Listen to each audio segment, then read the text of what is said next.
Hi everyone, it's Mrs. Foster. Welcome back to the channel. Thank you so much for tuning in. Hope you're all doing well. Today I'm going to start a series on my favorite rock albums of all time, the ones that got me into rock and kind of put me down the path for heavy metal or heavier rock.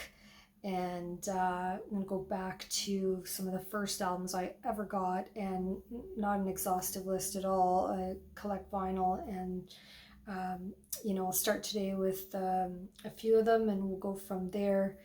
Let's start with 1975, my very first album I ever bought, Kiss Alive. I'm a huge Kiss fan, and it's because of this. I mean, I just lost my mind when I got this album as a kid. And back in the 70s, right? Double gatefolds, were just all the rage coming out, and really, I mean, it's mind-blowing, this album. Legendary back cover, Cobo Hall, Detroit, and Deuce Strutter, 100,000 Years, Black Diamond, right? I mean, just, you cannot deny how great this album is, even if you are not a Kiss fan. So influential. Favorite insert of all time is this insert. I just, I saw this and I was like, what? Like, this is just the greatest thing ever. And, I think I was 10 when I saw it. I just wanted to be him. I mean, Ace is just so influential. As a guitar player for so many people, as we know, growing up, he influenced so many people, and just a great band. I love Kiss, and I've always loved Kiss. So, like I said, love them or hate them. Great release, Kiss Alive, just incredible. 1977 here. Rainbow on Stage, Martin Birch production, just an amazing album. Again, double gatefold, right?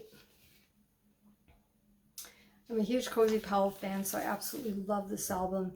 And with streaming, right? I mean, nowadays you can just, you don't like the song, you just turn it off, you go on the next one, whatever. But back then I felt like, I had to set a time that I'm going to sit down and play Mistreated, right, for 15 minutes. Like, you had to carve out time when we were playing this album. It went on so long, but I just loved playing that one side of Mistreated over and over. And nowadays people write Maiden, Steve Harris writes these long epics, and you listen to those and you think, geez, back then you were listening to stuff like that and you thought it was long. But just great album. 1981, here, Van Halen, Ted Templeman production. Fair warning, my very favorite Van Halen album to this day. Eddie Van Halen's my very favorite guitar player ever. It was always my favorite Van Halen album. It has not changed. Just his guitar playing on this is exceptional. His tone, just the whole dark moodiness of this album, it's been talked over and over about. Very critically acclaimed playing on here.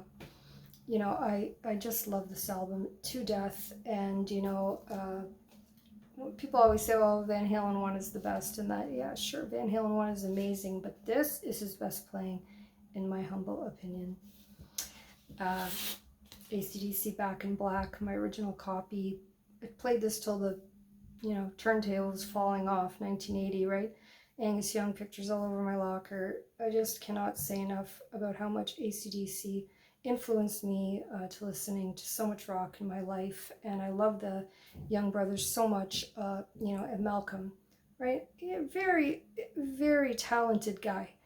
Incredible rhythm player. And of course, Angus, amazing guitarist. Just love AC/DC.